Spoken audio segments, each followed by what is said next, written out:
오늘은 우리를 찾아오시는 하나님이라는 제목으로 우리 하나님 말씀 함께 나누고자 합니다.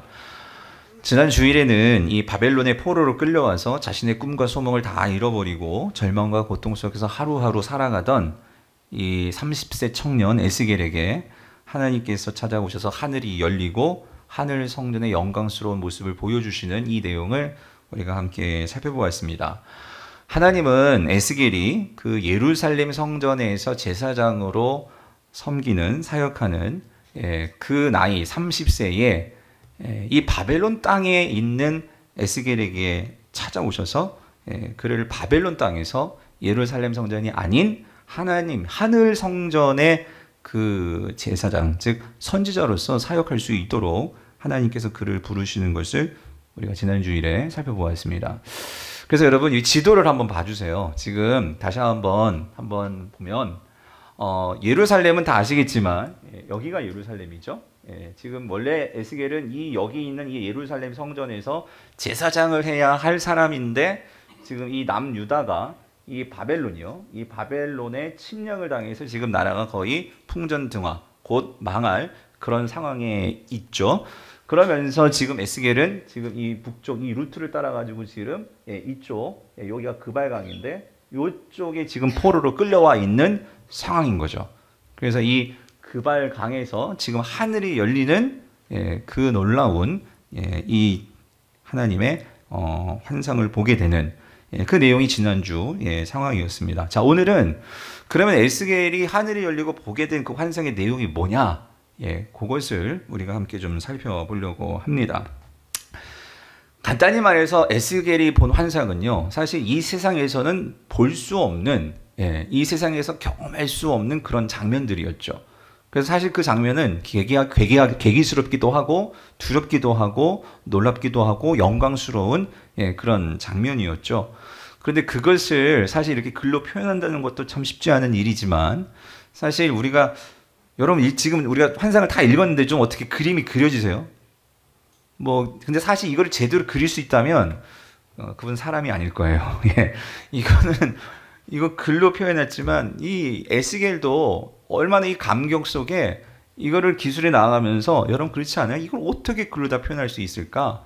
그런데 어쨌든 그는 표현해 놨어요. 표현해 놨고 우리는 그것을 통해서 지금 하나하나 그 환상을 좀 살펴보려고 하는데 중요한 것은 특별히 오늘 이 에스겔 선지서와 같은 이러한 말씀 속에 나오는 환상은 그 장면 하나하나가 그냥 하나의 스쳐 지나가는 장면이 아니고 거기에는 반드시 의미를 담고 있는 즉 상징의 의미를 담고 있는 장면인 것을 우리가 기억해야 할 필요가 있습니다. 그래서 오늘 그 장면들의 의미를 우리가 함께 살펴보려고 하는데요.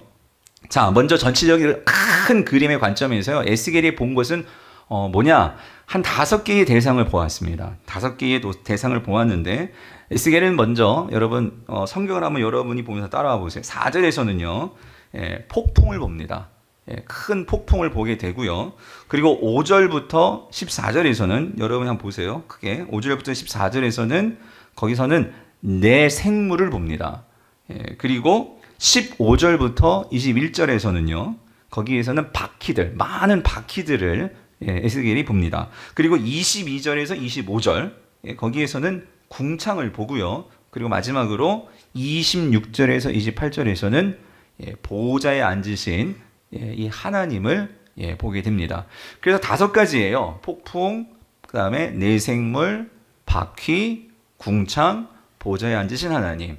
이 5가지를 보게 되는데 이 5가지는요. 이게 각각의 것이 아니고 사실 연결되어 있어요. 뭐에 연결되어 있냐면 이 5가지 중에 가장 중요한 환상은 뭘까요? 마지막입니다. 보호자에 앉으신 하나님이세요.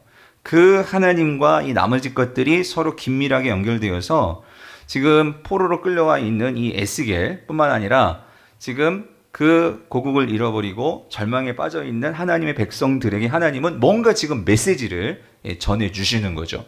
그것이 오늘 이 환상 가운데 담겨 있는 거예요. 그게 뭘까? 이게 오늘 설교의 핵심 포인트입니다. 자, 먼저 여러분 4절을 한번 볼게요. 제일 먼저 뭘 봤다고요? 폭풍을 봤는데 4절을 다시 한번 같이 읽어볼게요. 시작.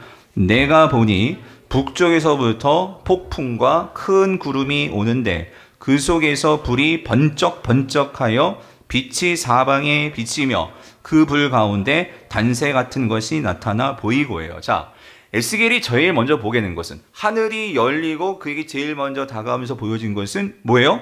폭풍이에요. 우리 성경은 폭풍과 뭘 봤다고 되어 있죠? 큰 구름. 이렇게 폭풍과 구름이 따로따로 되어 있는 것 같이 보이는데 원어 성경을 보면 이건 하나예요. 즉 폭풍은 폭풍인데 어떤 폭풍이냐면 큰 구름을 동반한 이 폭풍을 에스겔이 본 거예요. 자, 근데 여러분 그 구름을 동반한 폭풍인데 또 이 구름 속을 보면은요, 이 속에도 뭔가 또 보입니다. 그게 뭐냐면 불이 번쩍번쩍 빛나면서 자, 거기에 뭐가 있죠? 단새 같은 것이 나타나 보였다라고 얘기를 하고 있어요. 자, 여러분 성경에서 단새의 밑줄을 그어놓으세요. 이 단새 같은 것 이게 뭘까요? 근데 사실 말도 어려워요. 이게 뭐 단새가 뭐예요, 여러분? 단새 뭔지 아시겠어요?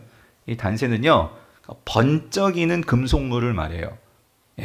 번쩍이는 금속물, 그게 단새인데, 즉 광채나는 금속물을 말해요. 그러면 여러분 이게 도대체 뭐냐는 거죠. 여러분 이게 뭘까요? 결론부터 말씀드리면 이 번쩍이는 금속물은 하나님의 보좌입니다. 그 하나님의 보좌를 본 거예요.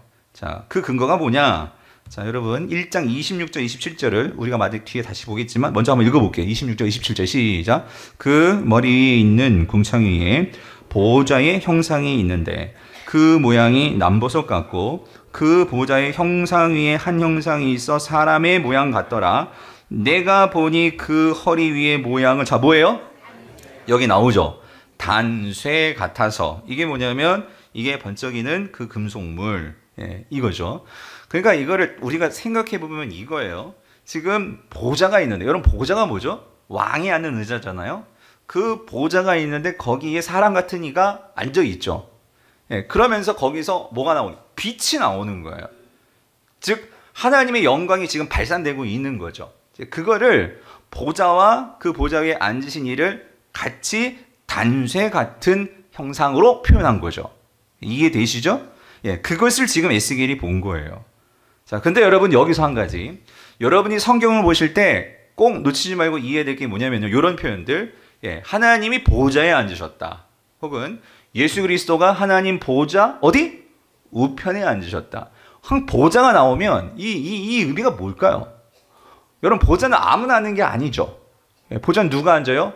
왕만 앉을 수 있는 거예요. 다시 말해서 보좌에 앉았다 이 말은 뭐냐면요. 통치를 말하는 거예요. 다스림을 말하는 거죠. 즉 하나님께서 지금 뭐 하시는 거예요? 다스리신다는 거예요. 자, 근데 여러분 즉 다시 말하면 이 폭풍은 그러니까 큰 구름을 동반한 이 폭풍은 뭐였냐면요. 하나님의 보좌를 가지고 온 폭풍이었어요.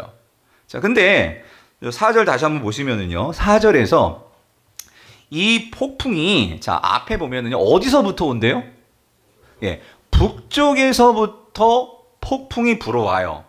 자, 근데 여러분 여기서 이 북쪽이라는 이 이미지가 너무 중요합니다.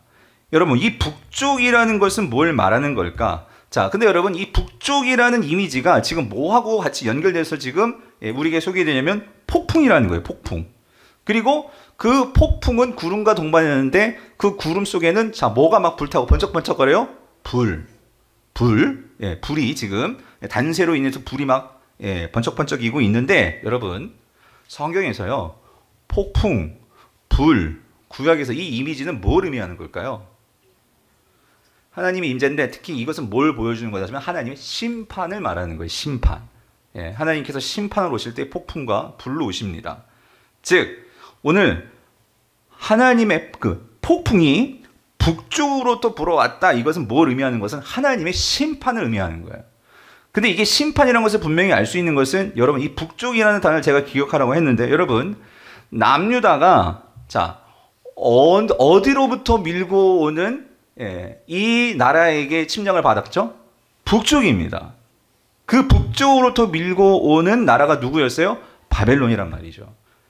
즉 오늘 본문에서 오늘 이 남유다가 지금 하나님은 이 에스겔에게 이걸 보여주고 싶은 거예요. 뭐냐면 너희 지금 이 남유다가 지금 바벨론에게 침략을 당한 거 있잖아요. 그것은 곧 뭐라는 거예요? 하나님의 심판이었다는 거예요. 하나님께서 그 바벨론을 들어 쓰셔서 지금 이스라엘을 심판하신 바로 그 하나님인 것을 지금 말씀해 주시는 거예요. 근데 여러분, 이게 왜 중요하냐면, 특별히 하늘 문이 열리자마자 하나님께서 왜 이 심판하시는 하나님을 에스겔에게 말씀하시냐면, 여러분, 그 당시 맥락이 이래요. 지금 이스라엘 백성들이 바벨론의 포로로 끌려왔는데, 이들이 끌려와가지고 그 바벨론 땅을 보니까요, 이 나라가 어마어마한 거예요. 특별히 지금 이 바벨을 보니까 이 바벨론은요, 마루둑이라는 신을 섬겨요. 근데 이 마루둑이 섬기는 나라, 그 신이 보호해주는 나라를 보니까 엄청난 힘과 엄청난 문화를 가지고 있어요. 그리고 자신들은요, 그 이스라엘 땅에서 솔로몬의 성전을 봤어요. 그 성전도 어마어마하다고 생각했는데 지금 바벨론 땅에 와가지고 마루둑의 성전을 보니까 이거는 예루살렘 성전하고는요, 이게 비교가 안 되는 거예요. 엄청난 규모의, 엄청난 이 사이즈의 이 바벨론의 이 마루둑은요, 정말 입이 떡 벌어질 정도로 그런 힘이 보이는 신이더라는 거예요. 아하, 이거였구나. 이스라엘 백성들이 이런 생각을 했어요. 뭐냐면, 여러분, 이 고대 사회는 신들의 사회입니다. 즉, 모든 전쟁은요, 신들의 싸움이에요. 지금 이스라엘이 바벨론에게 졌잖아요. 그럼 결국 누가 진 거예요? 하나님이 누구에게 진 거예요? 마루둑에게 졌다라고 이들이 생각을 했어요. 그러면서 이 바벨론에 이 포로 끌려와 있는 사람들 중에는 이런 사람들이 나온 거야. 야, 우리 이제 마루둑을 믿자. 마루둑을 따라가자. 우리가 바벨론을 섬겨야 돼. 이러한 하나님을 버리고, 하나님은 그 이스라엘 백성들을 정신 차리고 하나님을 바라보라고 지금 바벨론에 갖다 놨는데, 이 잘못된 신학으로 또 하나님을 오해하는 그러한 사람들이 생겨나는 거예요. 여기에 대해서 하나님께서 북쪽으로부터 불어오는 폭풍을 통해서 하나님을 말씀을 하시는 거예요. 뭐라고? 내가 너희들을 이 바벨론의 포로로 끌려가게 한 것은 내가 마루둑보다 힘이 없어서도 아니고, 내가 너희를 사랑하지 않아서도 아니고, 너희들이 지금 포로로 끌려간 것은 너희 이스라엘의 죄 때문이고, 그리고 그 죄 때문에 나는 이 바벨론을 들어서 나의 몽둥이로 삼아서 내가 이 바벨론을 다스리고 통치해서 너희들이 오게 된 거야. 하나님은 지금 그거를 보여주는 거예요. 그게 뭐라고요? 북쪽으로부터 오는 뭐예요? 폭풍이라는 거예요. 폭풍. 사랑하는 성도님들, 한번 생각해 보세요. 에스겔이 이거를 보게 되었을 때 그는 어땠을까요? 아, 이거였구나. 내가 지금 이 바벨론에 끌려온 것은 하나님이 나를 버리신 것도 아니었고, 하나님이 마루둑보다 힘이 없는 것도 아니었고, 하나님은 오히려 이 모든 만물을 다스리시는 하나님이시구나. 이 에스겔은 그거를 깨닫기 시작했다라는 거예요. 그리고 또 한 가지가 있어요. 여러분, 오늘 이 4절에서요. 4절 다시 한번 보여주세요. 4절에서 자, 보면은 북쪽에서부터 오는 폭풍인데, 자, 여러분, 이 폭풍과 큰 구름은 같은 거라고 했어요. 근데 이게 자, 어떻게 한대요? 북쪽에서부터 뭐라고? 오는데 라고 했죠. 그러면 이건 지금 보세요. 뭐가 오는 거냐면, 우리가 그 구름 속에 폭풍, 구름을 동반한 폭풍 송에는 지금 뭐가 있었죠? 4절에 보면 단세 같은 것이 있었잖아요. 그 단세 같은 것은 뭐라고요? 하나님의 보좌라는 거예요. 여러분, 이스라엘 백성들은요, 하나님의 보좌는 고정되어 있는 거라고 생각했어요. 무슨 말인지 이해되세요? 이스라엘 땅에만 고정되어 있는 것이 하나님의 보좌라고 생각했어요. 그런데 지금 이 하나님의 보좌가 뭐 하고 있죠? 움직인다는 거예요. 움직인다는 거예요. 하나님은 지금 이 환상을 통해서 뭘 보여주냐면, 하나님의 영광과 하나님의 보좌는 움직인다는 거예요. 하나님은요, 움직이시는 하나님이시라는 거예요. 한 곳에만 머무르는 것이 아니라 온 천지 만물에 편재하시는, 모든 곳으로 가실 수 있고 모든 곳에 임재하실 수 있는 그 하나님이 누구시다? 여호와 하나님이시라는 거예요. 그게 오는데. 그런데 여러분, 이래서 우리가 원어를 공부할 필요는 좀 있는 것 같아요. 근데 여러분, 제가 공부해서 여러분 가르쳐주면 되니까, 이 오는데 하는 히브리어는 보라는 동사예요. 보. 근데 이 보라는 동사는요, 구약에서 어떤 경우에 많이 쓰냐면, 메시아가 오실 때 사용하는 동사가 히브리어의 보라는 동사예요. 보. 그래서 여러분, 우리가 이 구약 성경의 이 선지서들을 보면 이 보, 메시아가 온다는 예언과 관련돼서 이 보라는 단어가 많이 나오는데, 하나만 볼게요. 시간이 없으니까 대표적인 거. 자, 스가랴 9장 9절. 여러분 잘 아는 말씀이에요. 같이 한번 읽어볼게요. 시작. 시온에 따라 크게 기뻐할지어다. 예루살렘에 따라 즐거이 부를지어다. 보라, 내 왕이 내게 임하시나니. 이게 보예요. 오신다. 이동하신다. 자, 오시나니. 근데 뭐래요? 그는 공의로우시며 구원을 베푸시며 겸손하여서, 자, 여기. 자, 뭘 타고? 나귀를 타시나니. 나귀의 작은 것 곧 나귀 새끼니라. 여러분 잘 알죠? 스가랴는요, 이거 구약 선지자예요. 스가랴는 이 말씀을 받았을 때 이 스가랴는 어디까지 알았냐면 메시아가 앞으로 나귀를 타고 오실 거야. 이거는 지금 하나님의 예언으로 이해를 했어요. 그래서 여러분, 우리는 더 많이 알고 있죠. 이 나귀를 타고 오신 분이 누구세요? 예수 그리스도시잖아요. 네? 그 예수 그리스도가 구원자로서 이 땅에 오시는 분이셨잖아요. 그러므로 사랑하는 성도님들, 이거예요. 오늘 지금 에스겔 다시 4절로 넘어가 보세요. 4절에서요. 폭풍으로 오시는 그 하나님이요. 즉, 그 하나님은 심판의 하나님이시기도 하지만 그 하나님은요, 오늘 당신의 백성들을 구원하시기 위해서 오시는 어떤 하나님이시라는 거요? 구원의 하나님이시라는 거예요. 에스겔이 이거를 보게 된 거예요. 이거를. 하나님은 이 바벨론 땅에 우리를 버리셔서 마치 폐기 처분하듯이 그 땅에 우리를 갖다 버린 그런 하나님이 아니시고, 하나님은 우리를 향해서 우리를 구원하시기 위해서 하나님은 뭐하고 계신 거예요? 오시고 계시다는 거예요. 하나님은 오실 수 있는 분이라는 거예요. 이거를 에스겔이 이 환상을 보고 이거를 깨달았을 때, 이거를 깨달은 내용도 이제 8장부터 쭉 이제 그것이 풀어 나아가요. 지금 1장은 아마 충격으로 그냥 내용만 나오지만 여러분이 에스겔을 읽어가다 보면 8장서부터 하나님의 영광이 움직이고, 그리고 이 내용이 뭔지가 하나씩 풀어지는데, 에스겔은요, 이 환상을 보고 하나님을 분명하게 알게 된 거예요. 하나님은 이 바벨론 땅에도 뭐 하실 수 있는 하나님? 임재하실 수 있는 하나님. 우리를 결코 버리지 아니하시고 당신의 백성들을 심판하시는 그런 하나님을 끝나는 것이 아니라, 심판하시되 우리를 내치시되 우리를 다시 감싸 싸매시는 하나님, 징계 가운데서도 긍휼을 잊지 아니하시는 하나님, 그 하나님을 에스겔은 믿게 된 거예요. 그래서 여러분, 에스겔에서요, 이 확신을 가졌을 때에 에스겔은 하나님 주신 이 말씀을 분명하게 믿고 그는 외쳤어요. 그게 뭐냐면 에스겔 11장 19절 20절 말씀이에요.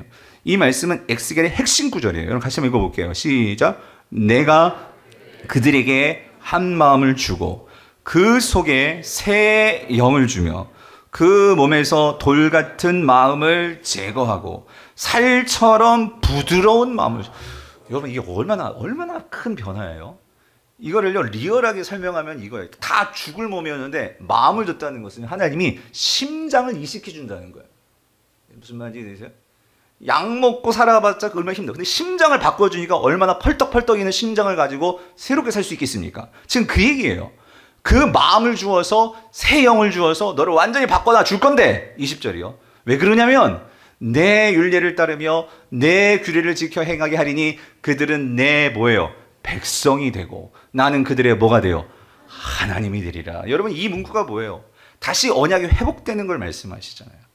하나님이 구원을 말씀해 주시는 거예요. 에스겔이 이거를 깨닫고 확신하는 순간, 여러분, 에스겔은 더 이상 과거에 사로잡혀 살아가는 자가 되지 않았어요. 항상 예루살렘을 바라보면서 내가 저기 있어야 되는데, 그렇게 과거에 사로잡혀가지고 회상하면서 후회한 그런 삶을 살지 않았다는 거예요. 앞으로 우리에게 주어질 하나님의 이 회복과 구원을 바라보면서 그는 넘어져도 일어나고 하나님 말씀에 순종하면서 살아가는 하나님의 말씀의 사명자가 되었다는 거예요. 저는 오늘 저와 여러분들이 이런 삶을 살 수 있게 되기를 간절히 바랍니다. 하나님은 오늘 우리에게요, 여러분 찾아오시는 하나님이십니다. 여러분 믿으시기를 바랍니다. 그런데 여러분, 여기서 그치는 게 아니에요. 이 환상은요, 계속해서 찾아오시는 하나님을 강조하는 또 여러 가지 장치들을 하나님께서 보여주세요. 그 첫 번째가 뭐냐면 이제 5절부터 14절에 나오는 이 네 생물들이에요. 네 생물들. 여러분, 이 네 생물들은요, 5절을 보면은요, 자, 이렇게 나오죠. 그 속에서 네 생물의 형상이 나타나는데 그들의 모양이 이러하니 그들에게 사람의 형상이 있더라 라고 말을 했어요. 그러니까 에스겔이 처음 봤을 때는 내 생물이요. 근데 왜 생물이라고 표현했냐면 사람이라고 하지 않고 처음에 봤을 때는 이게 사람처럼 보였는데 근데 다른 방에서 보니까 이상하게 그게 사자로도 보이고 독수리도 보이고 소로도 보이고 이렇게 보이는 거예요. 이게 무슨 말이냐면 그래서 여러분 제가 많은 고민 끝에 이걸 사진을 보여드릴까 말까. 왜 그러냐면 여러분 사실 이거를 그림으로 그린다는 것 자체가 사실 불가능한 일이에요. 그렇지만 교육적인 차원에서 여러분들이 그래도 좀 상상력을 조금 더 동원할 수 있도록 제가 그림 하나 갖고 왔는데 자 보세요. 이런 그림이에요. 자, 이 에스겔이 자 제일 먼저 본 게 뭐냐면 요거예요. 요 생물이에요. 근데 이 생물이 자 성경을 따라서 근데 이거 제대로 그린 게 아니에요. 조금 이상해요. 자, 근데 성경에 자 하여튼 이런 걸 봤구나. 그냥 이해만 하세요. 근데 뭘 봤냐면 네 생물 그러니까 한마디로 네 개예요. 네 개가 있었어. 근데 각각의 생물들이요. 머리가 네 개인 거예요. 네 개. 무슨 말인지 되세요? 그래서 앞머리는 뭐예요? 사람이고 그리고 뒷머리는 뭐예요? 뒤에는 독수리고 오른편은 뭐예요? 사자고 왼편은 뭐예요? 소인 거예요. 와, 이상하지 않아요? 근데 몸뚱아리는 사람 같은데. 예. 그러니까 이거를 봤으니 만약에 여러분 얼굴 4개짜리가 돌아다닌다고 생각해 보세요, 여러분. 이거 얼마나 무서워요, 여러분. 근데 여러분 이 나와 있는 이 4개의 생물들은요. 그러니까 한 생물에 4개의 머리가 있는 거죠. 4개의 머리들은 이건 상징적인 의미가 있어요. 첫 번째 사람은요. 하나님이 지으신 모든 피조물들 중에 하나님의 형상을 가진 가장 절정 중에 절정이 뭐냐면 그게 사람이죠. 그래서 사람은 모든 것을 다스릴 수 있는 그런 존재, 사람. 그걸 갖고 있고, 그 다음에 여러분, 독수리는요, 새들 중에 가장 머리 날고, 가장 높이 날고, 그쵸? 결국 이 독수리는 뭘 보여주는 거예요? 어디든지 날아갈 수 있는 이 자유함. 이거를 상징하는 것이죠. 그리고 들짐승 중에 가장 센 게 뭐예요? 사자지. 사자는요, 용맹스럽고 힘을 가졌잖아요? 그 사자, 위엄을 갖고 있는. 소는 뭐예요? 가축 가운데 가장 뭐예요? 힘이 센. 그쵸? 그게 소란 말이에요. 그러니까 여러분 이건 뭘 상징하는 거냐면요. 이 네 생물들은 이 모든 좋은 것들 다 갖고 있는 거죠. 그런 존재가 네 생물들이에요. 근데 이 네 생물들이 또 한 가지요. 뭘 갖고 있냐면 뭘 갖고 있어? 4개의 날개를 가지고 있다라는 거예요. 여러분 이 4개의 날개를 가지고 있다는 것은 그건 뭘 말해주는 걸까? 이 4개의 생물은 타고난 능력을 가졌을 뿐만 아니라 그 날개를 가지고 뭐 할까요? 어디든지 날아갈 수 있다는 거예요. 무슨 말인지 이해되시죠? 그래서 여러분 여기서 중요해. 네 생물, 그 다음에 4개의 날개. 그래서 여러분 이 1장에서는요 4라는 수가 참 중요해요. 4. 우리는 4하면 죽을 사자잖아요. 그런데 여러분 에스겔에서 4는요 동서남북을 말해요. 모든 방향. 즉 어디든지 갈 수 있다. 이거를 지금 에스겔에서는 강조를 한다는 거예요. 그런데 여러분 또 연이어서 여러분 15절부터 21절에 또 곧바로 나오는 게 뭐냐면 또 바퀴들이 나와요. 바퀴들. 그렇죠? 여러분 바퀴들도 특징이 뭐예요? 어디든지 굴러가는 거죠. 바퀴는 여러분 멈추라고 있는 거예요? 가라고 있는 거예요? 다 잘하시네. 가라고 있는 게 바퀴란 말이에요. 근데 여러분 여기 나온 바퀴는 좀 특이해요. 여러분 15절부터 제가 읽어볼게요. 17절까지 보면은요. 자 보세요. 내가 그 생물들을 보니 그 생물들 곁에는요. 그 생물들 곁에는 땅에 바퀴들이 있어요. 그런데 여기 보세요. 내 얼굴을 따라 하나씩 있는 거예요. 그러니까 한 생물이 얼굴이 4개였죠. 그러니까 바퀴가 동서남북으로 하나씩 다 있는 거죠. 그렇죠? 그런데 16절 보니까 그 바퀴의 모양과 구조는 황홀같이 보이는데 그 넷은 똑같은 모양을 가지고 있으며 그들의 모양과 구조는 여기가 중요해요. 바퀴 안에 여러분 이거 상상이 되세요? 바퀴 안에 바퀴가 있대요.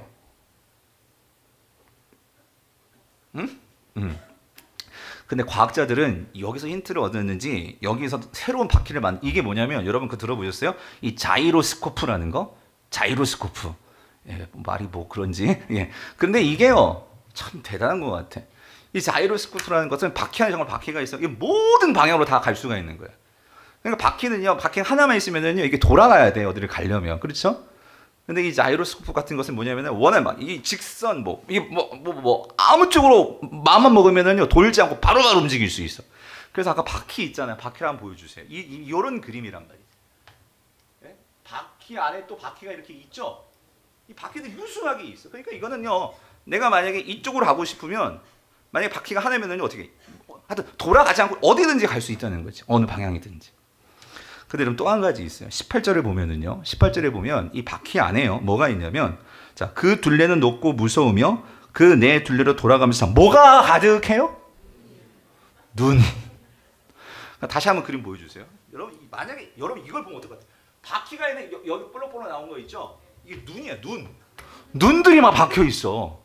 여러분 이거 보면 어떨 것 같아요? 무섭지 않겠어요, 여러분? 네. 그럼 질문. 이게 도대체 뭘 말씀하시고 하나님께서 뭘 보여주시는 걸까요?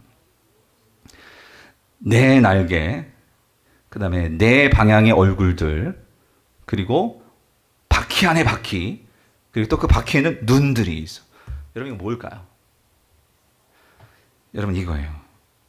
첫 번째는요. 이 모든 내 생물과 바퀴들은요. 무한 이동성을 보여주는 거예요. 어디든지. 땅에서는 굴러가면 되고요. 예, 하늘에서 뭐 하면 돼? 날아가면 돼요. 걸릴 것이 없어요.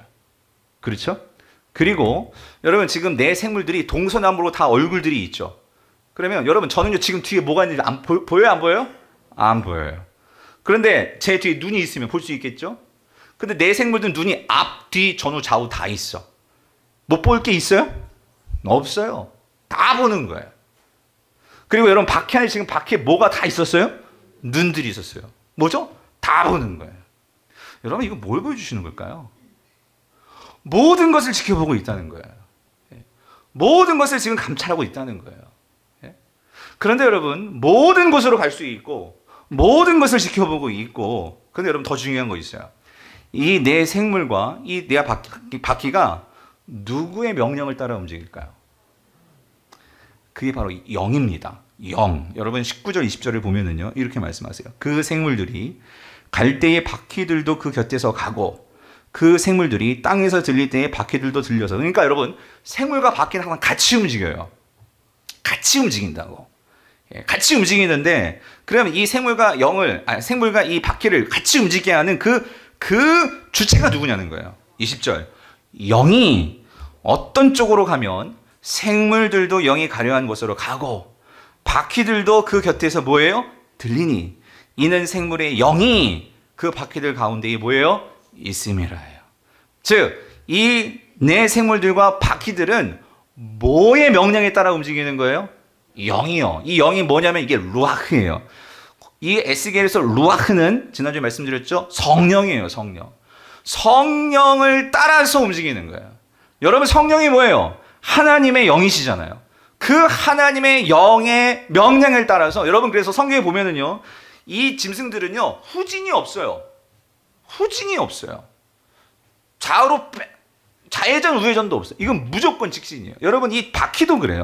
바퀴가요. 후진하지 않아요. 무조건 하나님이 가라는 방향으로 바로 나아가는 거예요. 여러분 이게 영을 따르는 모습을 우리에게 보여주는 거예요. 자, 사랑하는 성도님들, 오늘 에스겔이 이걸 보았어요.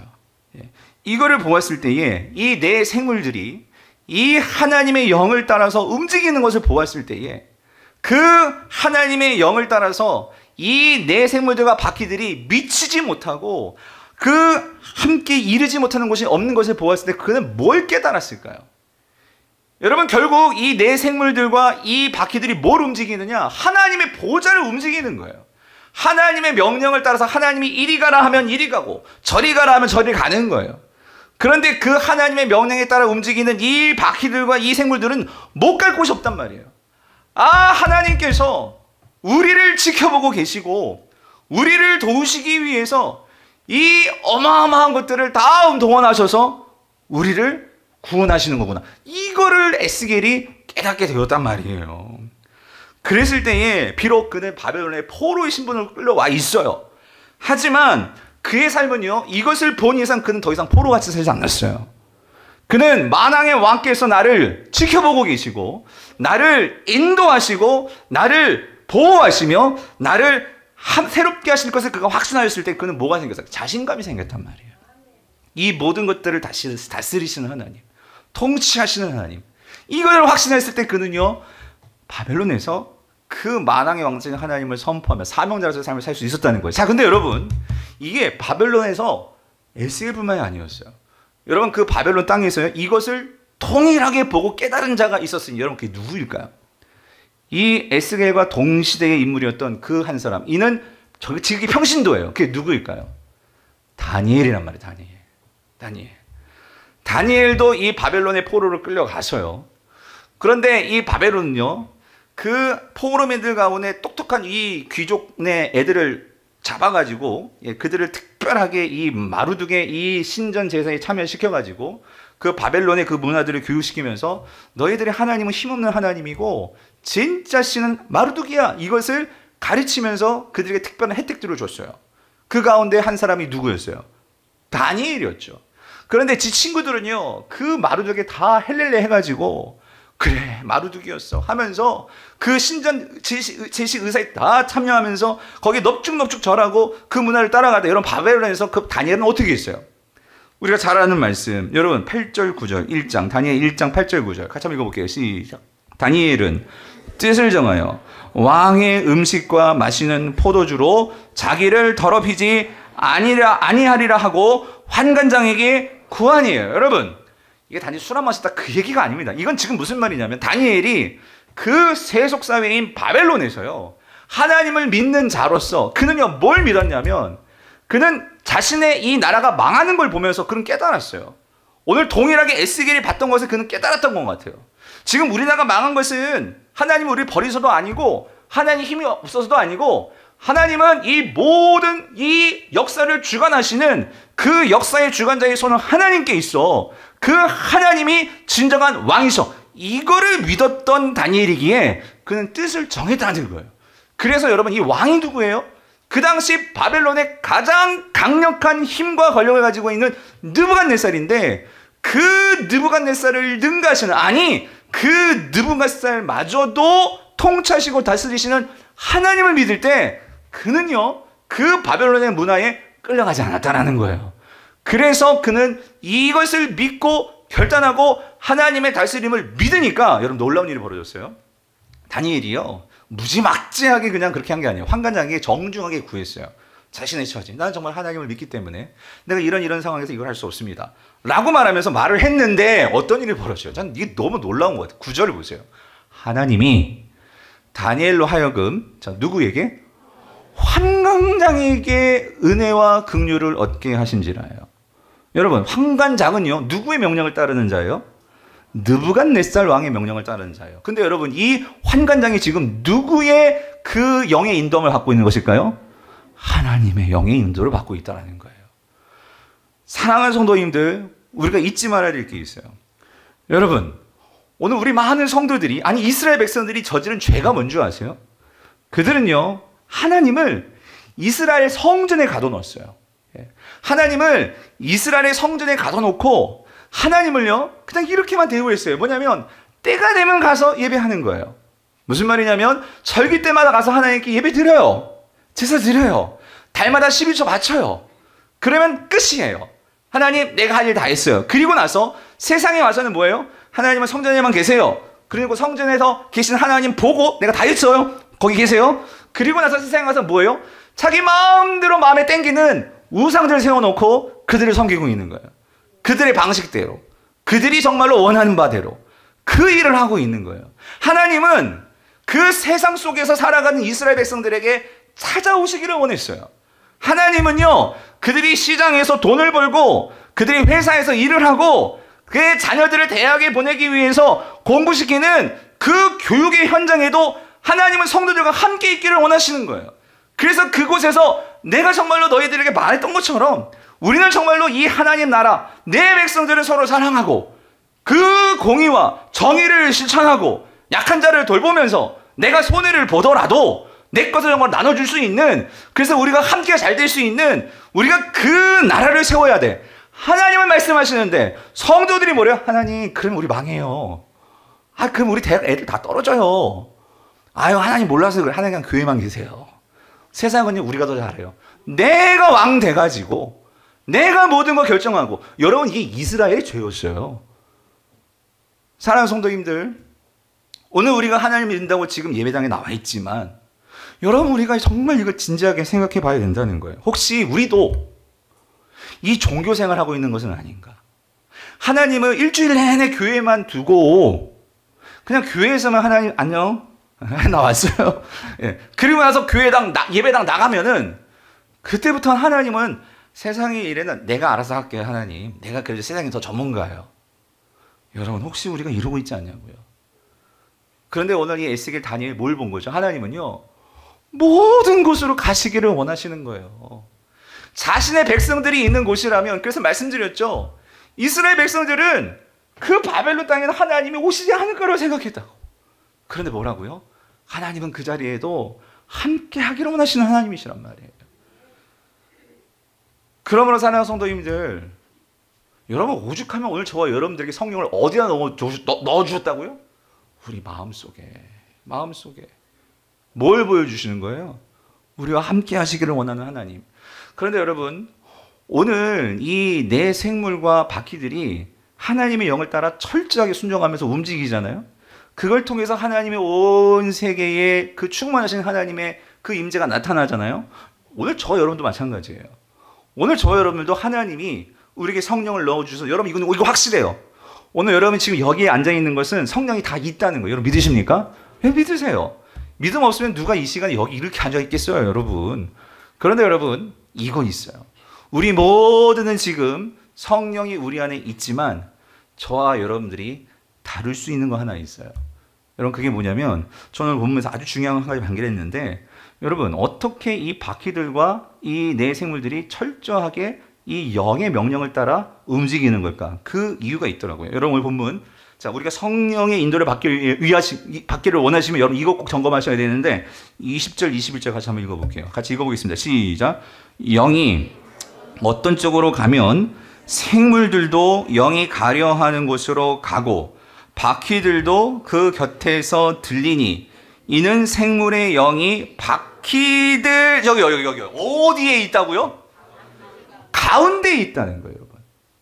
여러분, 그 바퀴가 제대로 하나님 명령하신 대로 움직이려면요, 무게 중심이 분명해야 돼. 무슨 말인지 이해되세요? 예. 근데 이 영이 지금 거기 어디에 있다고? 가운데에 있다는 소리는 영이 어디에 있다고요? 중심에 있다는 거예요. 중심. 21절. 그래서 그들이 가면 이들도 가고 그들이 서면 이들도 서고 그들의 땅에서 들릴 때에 이들도 그 곁에서 들리니 이는 생물형이 또 나오죠. 그 바퀴들 어디? 가운데에 있음이더라요.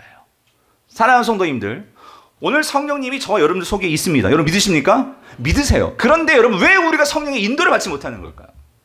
그것은요, 성령이 우리 속엔 있지만 성령이 우리 중심에는 없기 때문이라는 거예요. 내 삶의 중심에는 성령이 없단 말이에요. 성령이 우리 속에 계시지만 내 중심의 성령님은 중심에 계셔서, 내 마음 중심에 계셔서 나와 함께 하시고 나를 인도해 주시고 가이드해 주시기를 원하는데, 우리는 그 중심에 누구를 둬? 나 자신을 둬. 무엇을 둬? 이 세상의 물질적인 썩어 없어질 그 세상의 물질들을 둔단 말이에요. 그렇기 때문에 우리는 성령의 인도를 바라면서도 인도를 받지를 못한다는 거예요. 사랑하는 성도님들, 여러분 잘 한번 보세요. 지금 내 마음 중심에는 지금 뭐가 있나? 예? 뭐가 있나? 예. 그 중심의 성령은 항상 우리에게 찾아오셔서 성령은 분명히 말씀해 주기를 원하시고 우리를 인도해 주기를 원하세요. 저와 여러분 하나님의 백성들이라면. 그래서 여러분, 우리가요, 이 하나님의 성령을 중심에 두기 위해서 하는 게 뭐냐면 그게 말씀 묵상이에요. 기도예요. 뭐냐면 말씀 묵상과 기도 자체가 아니고요, 우리가 말씀 묵상을 통해서 하나님을 자꾸 생각하죠. 성령님을 자꾸 생각하죠. 기도를 통해서 성령에게 자꾸 묻죠. 이런 과정들이 우리 삶의 변두리에 있던 하나님을, 성령님을 어떻게 내 마음 중심으로 끌고 오는 거예요. 그럴 때 여러분, 성령은 어떤 파워가 아니에요. 파워가 에너지. 성령은 인격이에요. 인격. 내가 성령과 가까워지고 그분을 알아야지만 성령의 인도를 받죠. 아멘이십니까? 오늘 그 성령의 인도를 받는 저 여러분 되시기를 간절히 바랍니다. 성령을 중심에 두시기를 바랍니다. 마지막으로 한 가지만. 그러면 자, 이거예요. 이 모든 것들의 근원이 어디서 나오느냐? 자, 이게 마지막 이 에스겔이 본 환상, 하나님의 보좌란 말이에요. 자, 여러분 26절에 보세요. 26절. 26절 같이 읽어볼게요. 시작. 그 머리 위에 있는 궁창 위에 보호자의 형상이 있는데 그 모양이 남보석 같고 그 보호자의 형상 위에 한 형상이 있어 사람의 모양 같더라. 여러분 보세요. 에스겔이 궁극적으로 결국 그가 그 바벨론 땅에서 자기가 포로의 신분임에도 불구하고 기죽지 아니하고 절망하지 않고 그가 살 수 있었던 것은요. 여러분 그림 다시 한번 보여주세요. 여러분 지금 바벨론에서요 가장 강력한 보호자는 바벨론에서요 누구의 보호자일까요? 느부갓네살 왕의 보호자입니다. 그 보호자는 어디에 있는 보호자죠? 사실 이 땅에 있는 보호자입니다. 그렇죠? 많은 사람들은 그 땅에 있는 느부갓네살이 보여주는 힘과 권력의 보좌를 보면서 다 주눅 들어 있어요. 그래서 거기에 다 끌려가고 있는 거예요. 그런데 여러분, 지금 에스겔이 본 거는 맨 처음에 뭘 봤어요? 내 생물을 봤어요. 그 다음에 뭘 봤죠? 바퀴를 봤어요. 그런데 여러분, 여기서 우리가요, 시선이 점점 올라가는 걸 보셔야 돼요. 시선이 거기에서 이제 이 바퀴들과 이 내 생물들이 뭘 떠받치고 있냐면요, 본문에 궁창을 떠받치고 있습니다. 그런데 그 궁창 너머에 뭐가 있는 줄 아세요? 에스겔은 거기까지 본 거예요. 그 궁창 너머에 뭐가 있었냐면 놀랍게도 또 하나의 보좌가 있는 거예요. 느부갓네살의 보좌하고는 비교가 안 될 또 하나의 영광스러운 하나님의 보좌가 있더라는 거예요. 그 보좌에 사람과 같은 형상을 한 이가 앉으셔서 지금 이 모든 것들을 다스리고 있는 것을 에스겔이 본 거예요. 성도님들, 저와 여러분들이 만약에 에스겔을 생각해 보세요. 모든 사람들이 지금 느부갓네살이 모든 힘을 갖고 있다고 절하고 있는데 나는요, 그 느부갓네살 그 위에서 오히려 이 느부갓네살까지도 다스리시는 하나님을 보게 된 거예요. 여러분 누구를 따라가겠어요? 바벨론의 방식이 있어요? 하나님 나라의 방식이 있어요? 하나님 나라의 방식이겠죠. 에스겔은 지금 그거를 보았단 말이에요. 그거를 보았을 때 그의 삶이 바뀌어졌다는 거예요. 그리고 에스겔이 더 놀라운 것은 그 하나님의 보좌가 뭐하고 있다고요? 지금 에스겔에게 뭐하고 있죠? 이거 왜 안 나와? 에스겔을 향해서 오고 계시단 말이에요. 예? 그 사랑하는 자기 백성을 구원하기 위해서 오시고 있는 하나님의 보좌를 봤는데 어떻게 바벨론을 따라가는 삶을 살 수 있겠냐고요, 여러분. 여러분 그래 안 그래요? 안 그래요? 그렇죠. 그런데 여러분, 저는 오늘 이걸 보면서 더 놀란 게, 여러분 보세요. 에스겔은 뭘 보고 믿고 이 바벨론, 이 세속 사회를 싸워 나갔냐면은 그 보좌에 그 사람과 같은 형상을 가지신 그 하나님을 보고 그는 믿음을 갖고 살았어요. 근데 여러분, 우리는 알죠. 여러분 이 보좌에, 그래서 성경은 이렇게 말해요. 인자와 같으니, 사람의 형상을 가지니, 사람의 형상을 가지신 이 하나님, 여러분 이분이 누구세요? 예수 그리스도시라는 거예요. 아멘이십니까? 그런데 여러분 이렇단 말이에요. 에스겔은 보호자의 그 사랑과 같은 그 이가 앉아 계신 것을 보고도 이 세상을 이겼는데 오늘 저와 여러분 누구예요? 그 보호자에 앉으셨던 이가 직접 인간의 몸을 입고 이 하늘 보좌를 뚫고 궁창을 뚫고 이 모든 것을 뚫고 어디로 오셨어요? 세상에 내려오셨단 말이에요. 세상에 내려오셔서 당신의 백성들과 함께 사시고 그 백성들을 위해서 더 놀라운 것은 그 하나님이 그 자신의 몸을 다 찢으시고 십자가에서 피를 흘려 오늘 우리를 다시 하나님 백성 만드시기 위해서 우리의 모든 죄를 다 대속하시고 우리를 당신의 자녀, 당신의 백성을 세우신 우리는 그 예수님을 믿는단 말이에요. 여러분 아멘이십니까? 그리고 그 예수님께서 분명히 말씀하시죠. 내가 다시 돌아올 것이다. 여러분, 우리가 정말로 이것을 믿는 성도들이라면 이 바벨론과 같은 이 세속사회를 살고 있는 저와 여러분들이 어느 나라 방식을 따르면 우리가 사는 것이 그게 지극히 상식적이고 당연한 것이겠습니까? 예? 하나님 나라 아니에요? 예? 사랑하는 성도님들, 그래서 신약은 우리에게 분명히 이렇게 선포하면서 신약의 문을 엽니다. 마태복음 1장 21절, 23절 아들을 낳으리니 그 이름을 예수라 하라. 이는 그가 누구를요? 자기 백성을. 하나님은요 결코 자기 백성을 버리시는 분이 아니세요. 하나님은 그 자기 백성을 구원하시기 위해서 오시는 분이신데 어디서 구원하신대요? 그들의 죄에서 구원할 자이심이라 하니라. 이 모든 일이 된 것은 주께서 선지자로 하신 말씀, 선지자에게 보여주신 말씀. 여러분 에스겔 봤죠? 그 하나님의 보좌가 오고 있단 말이에요. 그런데 그 오고 있는 예수님은 직접 이 땅에 내려오시는 것을 이제 신약은 우리에게 말씀하시잖아요. 이것을 이루고 성취하시기 위해서 온 것인데 23절 보라 처녀가 잉태하여 아들을 낳을 것이요 그의 이름을 임마누엘이라 하리라 하였으니 이를 번역하지 하나님이 뭐래요? 우리와 함께 계시다 함이라요.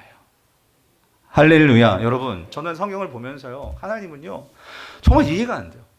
에덴 동산에서부터 하나님은요 혼자 모든 거 다스리고 하셔도 될 것 같은데 사람을 만드시고 그 사람과 함께 하기에 정말 몸살 나신 분 같은 분이 누구냐면요 우리 하나님이세요. 여러분 하나님은 자신이 다 다스려도 되는데 여러분 하나님은요 그 하나님이 모든 것을 다 다스릴 수 있는 분이신데도 하나님은 굳이 그것을 누구를 통해서 하시겠다고?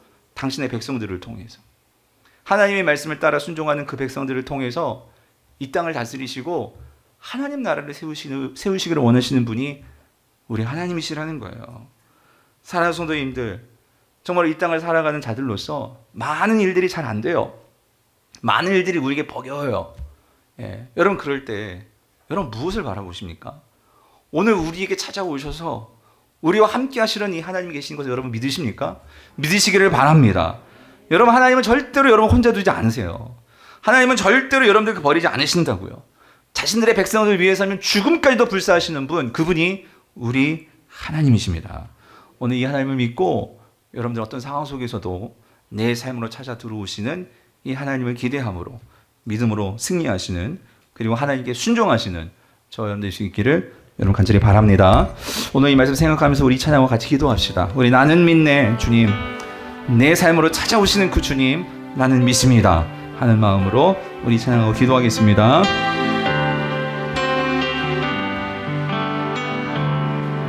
내게 허락하신 시련을 통해 나의 믿음 더욱 강하게 자라나고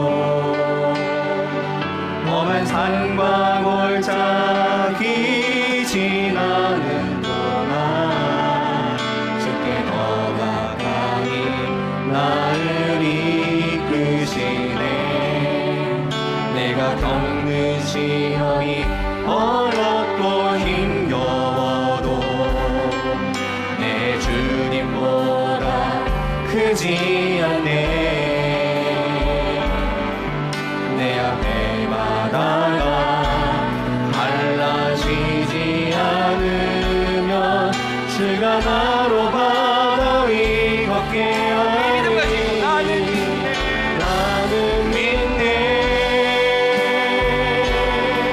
주의 능력으로 내 삶 새롭게 되니 나는 믿네. 주의 능력으로 담대히 살아리라. 주와 함께 싸워 승리하리라. 날마다 믿음으로 나 살아. 처음부터 말씀을 생각하시면서 우리 내게 허락하신 시련을 통해 내게 허락하신 시련을 통해 나의 믿음 더욱 강하게 자라나고 험한 산과 골짜기 지나는 동안 주께 더 가까이 나를 이끄시네. 내가 겪는 시험이 어렵고 힘겨워도 내 주님보다 크지 않네. 내 앞에 바다가 갈라지지 않으면 주가 나로 바다 위 걷게 하리. 나는 믿네. 나는 믿네. 주의 능력으로 내 삶 새롭게 되니 나는 믿네.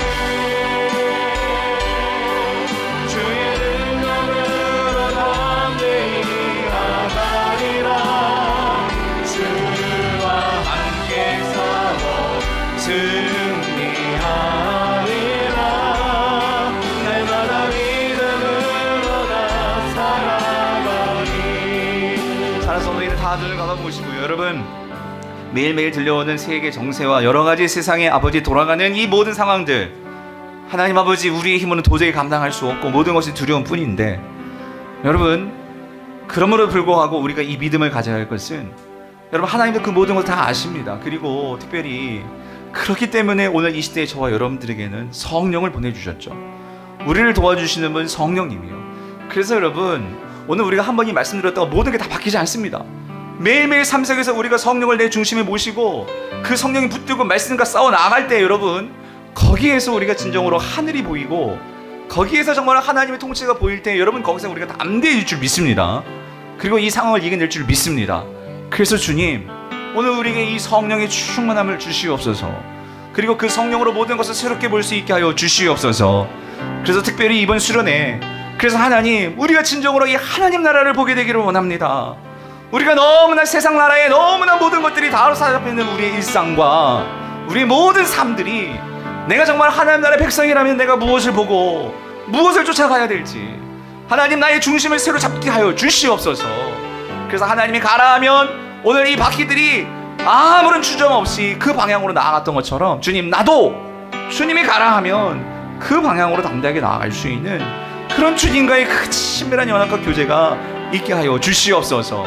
하나님, 이를 위해서 특별히 이번 수련회가 그런 하나님의 나라가 보이고 우리 모든 성도들의 삶에 이 땅에서 하나님의 백성으로서의 삶을 살아낼 수 있는 그 힘과 능력을 얻게 되는 이번 수련회 될 수 있도록 주여 사모함으로 모이게 하시고 그 하나님의 역사를 보게 하여 달라고, 우리 다 같이 여러분 자신을 놓고 또 이번 수련을 놓고 우리 동성으로 같이 기도하며 나가도록 하겠습니다. 같이 기도하시겠습니다. 아버지 하나님, 아버지, 이 땅에 예수 그리스도께서 친히 오셔서 아버지 하나님 우리 가운데 거하시며 아버지 우리를 인도하시며 우리에게 생명 주신 그 주님, 우리가 그 주님을 믿고 믿음으로 나아가게 하여 주시옵소서. 아무리 어려운 삶이라 할지라도 주여 이 모든 것들을 다스리시며 이 모든 것들 속에 들어와서 나와 함께 하시기를 원하시는 하나님, 나와 함께 모든 것들을 풀어나가시기를 원하시는 하나님, 오늘 그 하나님 믿고 의지하며 그 하나님께 순종할 수 있는 우리 사랑하는 모든 성도들 될 수 있도록 주여 은혜를 베풀어 주시기를 간절히 원합니다. 아버지 하나님, 간절히 기도합니다. 우리 사랑하는 성도들의 삶에서 하나님이여 우리 모든 성도들이 함께 이번 수련회에 아버지 함께 동참하여서 하나님 주의 동산에 올라 같이 기도하며 나아가기를 원합니다. 아버지 하나님, 우리가 함께 기도하며 하나님 나라의 꿈을 꾸며 하나님 나라가 내 상수로 들어와 우리 모든 성도들의 삶을 새롭게 변화시키는 아버지 이 은혜와 아버지 하나님 이 축복을 누릴 수 있도록 주님 은혜 베풀어 주시옵소서. 모든 상황과 형편을 주여 인도하여 주옵시고 하나님 아버지 모든 성도들의 삶에 그 기도 제목을 가지고 올라가는 이 기도의 동산에 성령의 충만한 역사, 성령의 다스리심의 역사, 성령의 인도하심의 역사가 나타날 수 있도록 주님 우리와 함께하여 주시옵소서. 역사하여 주시옵소서. 아버지 하나님, 참으로 이 바벨론 땅과 같은 세상을 살아간다는 것이 참 쉽지 않습니다. 주님을 믿으면서도 이 세상의 우상들이 하나님 아버지 우리를 유혹하고 또 그것들에 넙죽넙죽 절하는 하나님 그런 자들을 바라보면서 우리의 신앙을 지킨다는 것이 참 쉽지 않을 때가 많지만, 오늘 하나님 에스겔이 정말 이 세상 그 궁창 너머에 영광스러운 하나님의 보좌가 있고 그곳에서 모든 것을 지켜보시고 또 사랑하는 백성들을 향하여서 어디든 오시기 위하여서 준비하고 우리를 지켜보시는 하나님이 계신 것을 그가 바라보았을 때에, 하나님 그에게 있어 바벨론은 오히려 그의 사역지였고 그 하나님의 통치가 에스겔을 통해서 나타나는 하나님이 일하시는 그 현장이었음을 우리가 말씀을 통해 보았습니다. 하나님, 우리 성도들이 그런 삶을 살게 하여 주시옵소서. 우리 성도들이 하나님의 축복의 통로들이 되게 하여 주시옵소서. 아버지, 이 땅에 우리가 정말 하나님 나라의 백성들로서 하나님 우리가 어떻게 살아가야 될지 다시 우리의 삶의 중심이 사로잡히게 하여 주옵시고, 우리 가운데 성령이 계시며 그 성령이 인도하시는 대로, 영이 인도하는 대로 순종하며 따라 살아가는 우리 모든 성도들 될 수 있도록 은혜를 베풀어 주시옵소서.